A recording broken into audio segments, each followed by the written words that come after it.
Fora que menos grana entra no Brasil para investimento. É isso. Fora esse ponto. E não tem perspectiva ainda da redução de juros por parte do Banco Central americano, por isso a reação que a gente está vendo hoje. Segunda questão, crise Israel e Irã. Isso afeta muito a questão do combustível. A região ali é responsável por grande parte da produção de combustível.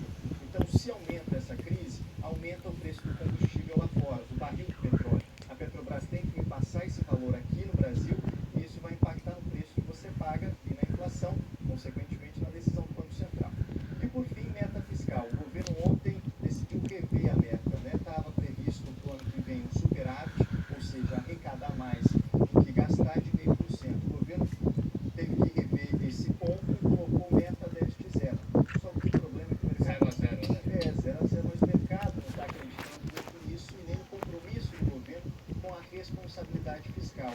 E aí a gente vê essa reação toda. O dólar hoje bateu R$ 5,26, por exemplo.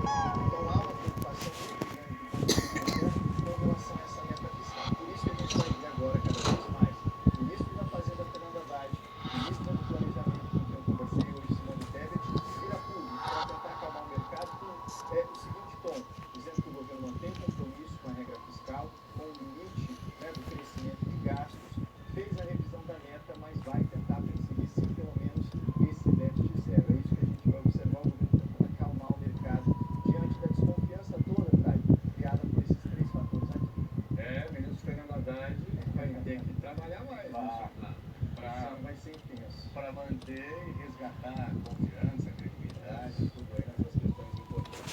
Sem dúvida. A gente segue acompanhando. Obrigado. E até breve. Até breve. Que acabou de chegar, o presidente da Venezuela, Nicolás Maduro, anunciou o fechamento da embaixada no Equador. Essa decisão, ela foi um protesto contra o vice-presidente do Equador, Jorge Glass, dentro da embaixada americana, a mexicana em Quito. A prisão já tem 11 dias, levou o México a suspender as relações diplomáticas aí com o Equador. O antigo prédio da Bolsa de Valores da Dinamarca, no centro histórico do estilo renascentista holandês, é um dos mais antigos da cidade, estava sendo reformado. O elemento mais famoso da construção é uma torre na forma de 4 caudas de dragão, e depois de queimar por um tempo, desabou também. As chamas se espalharam na cidade, que estavam dentro do prédio. O trabalho dos bombeiros deve durar pelo menos 24 horas. O ministro da Cultura disse que 400 anos de herança da Dinamarca pegaram fogo. Esse é o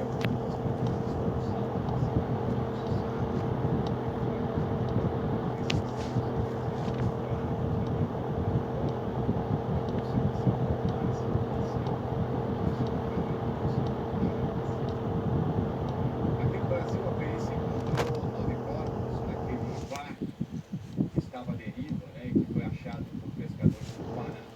Nós falamos disso ontem aqui no JH, e também foram encontrados documentos de países africanos. Os corpos das vítimas serão trazidos para Belém para passar por uma perícia minuciosa. 8 vítimas foram encontradas dentro da embarcação. Outro corpo estava na água, perto do barco. Além da identidade, o objetivo da perícia é indicar a causa das mortes e estimar há quanto tempo as pessoas morreram. Os peritos vão analisar amostras de DNA, digitais e a arcada dentária para identificar quem são essas pessoas. As informações serão compartilhadas com a Interpol, a Polícia Internacional. Através da Interpol, a gente recebe listas de desaparecidos, de pessoas reclamadas de outros países, os países da África participam da Interpol, onde se suspeita que seja a origem desse barco, e a gente faz um checklist desses corpos que foram identificados com essas pessoas desaparecidas para identificar se essas pessoas são aquelas reclamadas. Segundo a Polícia Federal, documentos e objetos localizados na embarcação sugerem que as vítimas são da Mauritânia e do Mali, na África. Não se descarta que haja pessoas de outras nacionalidades. A Polícia Federal investiga de onde o barco partiu. Ele foi localizado em uma área conhecida como Barra do Coatipuru, próxima à praia de Ajuruteua, em Bragança, cidade do Nordeste do Pará. Ontem, equipes da Polícia Federal, Marinha e Corpo de Bombeiros retiraram a embarcação da água para levar ao posto da Polícia Científica em Bragança. O barco também vai passar por uma perícia feita pela Marinha em Belém. A Polícia Federal trabalha para descobrir mais detalhes sobre as vítimas e a embarcação. As investigações preliminares revelam indícios de que o caso pode estar associado ao crime de contrabando ilegal de imigrantes. Nesse caso, nós localizamos no barco diversas capas de chuvas idênticas, o que demonstra que há uma organização por detrás disso, uma organização por detrás disso que muito provavelmente contratou o barco, vendeu as vagas, essas capas de chuvas e nos traz esse indício forte de que há uma organização criminosa que se enriquece com essa tragédia humana da migração ilegal.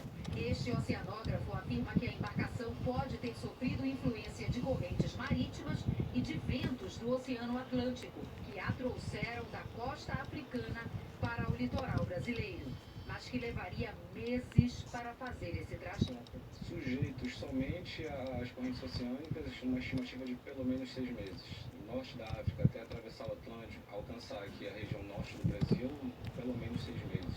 É uma estimativa que a gente consegue apontar aí. Que coisa, né, gente? A Agência da ONU para Refugiados divulgou uma nota dizendo que lamenta profundamente a morte dessas 9 pessoas nesse barco encontrado no Pará. A Acnur reforça também a necessidade de uma abordagem compartilhada, integrada entre os países. E ela diz respeito também a ações abrangentes, colaboração, apoio para quem se desloca à força. E a Acnur fala de vítimas de violação dos direitos, de perseguições também, de casos de violência generalizada. A gente tem observado cada vez mais, você ouviu aí também na voz do delegado da Polícia Federal, essa questão gravíssima que se chama tráfico humano. Então, muitas pessoas são enganadas por